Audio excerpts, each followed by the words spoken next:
G'day Grafton. Today we're going to talk about the national real estate market across the whole of Australia and really have a look at what residential real estate is doing in our country. If you look at the residential real estate market, the first thing you've got to remember is it's massive.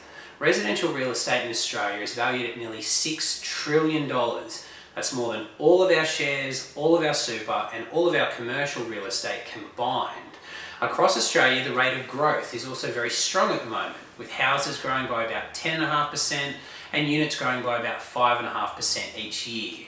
But that's a national average, and the market is very segmented.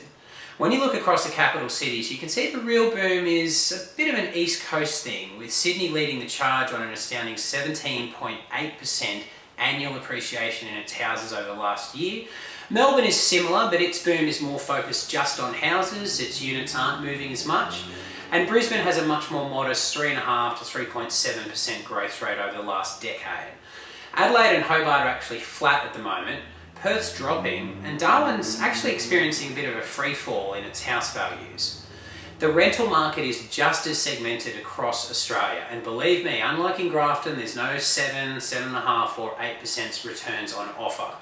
The average across all capital cities is a mere 3.6%, and while some cities like Darwin do currently have relatively high returns above 5.5%, they're also the towns witnessing a slide in their current rental value, so their yields will probably decline as well. In fact, the average increase in rental prices at the moment across Australia is the lowest it's ever been, and so it's not necessarily a bad time to be a tenant. Now, what does this all mean for the Australian residential real estate market as a whole? Well, it's really a mixed bag.